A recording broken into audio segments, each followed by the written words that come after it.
Assalamualaikum warahmatullahi wabarakatuh. Halo teman-teman, perkenalkan nama saya Muhammad Fahrul Maulida Walad dengan NIM 2513301802. Saya mahasiswa PGSD Program Studi Pendidikan Guru Sekolah Dasar Unisnu Jepara. Pada kesempatan kali ini saya akan membahas tentang tema pesantren dalam pengembangan Ahlussunnah wal Jamaah.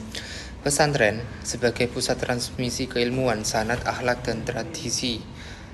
Karena kalian berpikir, mengapa ajaran Islam yang ramah santun dan damai di Indonesia tetap terjaga dengan baik hingga saat ini? Salah satu pilar utamanya adalah keberadaan lembaga pesantren. Pesantren bukan hanya tempat belajar agama, melainkan benteng dan jantung utama dari pengembangan ajaran Ahlussunnah wal Jamaah di Nusantara.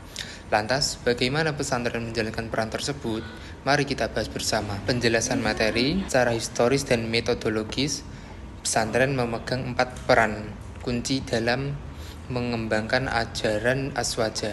Yang pertama adalah pusat transmisi keilmuan, yaitu melalui metode pengajaran kitab kuning, Taurat seperti Sorogan dan Bandungan. Pesantren melestarikan pemahaman Islam yang otentik dan komprehensif. Dan yang kedua, sanad keilmuan. Pesantren menjaga silsilah dan garis keilmuan yang bersambung tanpa putus sampai ke baginda Nabi Muhammad SAW. Sanad ini menjamin keabsahan dan kemurnian pemahaman agama dalam pemahaman Ahlussunnah wal Jamaah.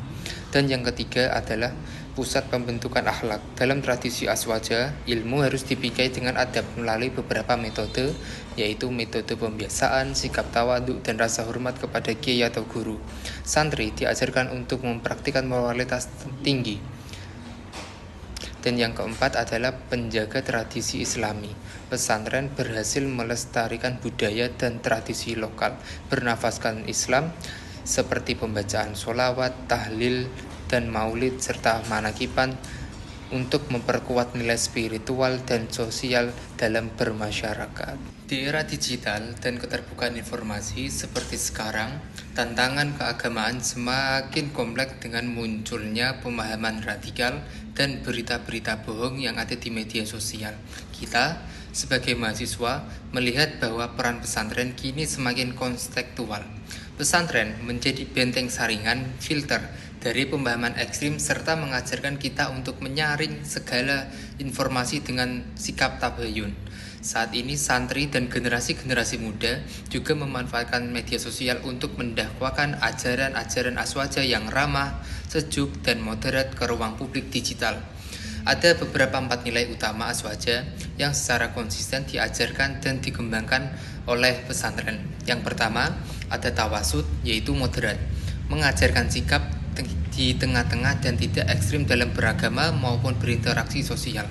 Yang kedua, ada sikap tawazun, seimbang, yaitu menjaga keseimbangan antara kehidupan dunia dan kehidupan akhirat, serta antara akal dan dalil agama. Yang ketiga, ada i'tidal, tegak, lurus, adil, yaitu mengajarkan untuk selalu bertindak adil, objektif, dan tidak menghakimi orang lain. Yang keempat, ada tasamuh, toleransi, menghargai dan menghormati perbedaan pendapat maupun keragaman budaya yang ada di masyarakat. Dari pembahasan yang tadi saya jelaskan tadi, dapat disimpulkan bahwa pesantren memegang peran vital sebagai pusat transmisi keilmuan sanad, akhlak, dan tradisi dalam menjaga kelestarian ajaran Ahlussunnah wal Jamaah. Nilai-nilai moderasi dan toleransi yang diajarkan pesantren sangat penting untuk menjaga keutuhan umat dan bangsa. Mari kita dukung dan teladani nilai-nilai keislaman yang menyejukkan ini dalam kehidupan sehari-hari maupun di media sosial. Terima kasih atas waktu dan perhatiannya. Semoga tadi apa yang saya sampaikan bisa bermanfaat bagi kita semua. Akhirul kalam, wassalamualaikum warahmatullahi wabarakatuh.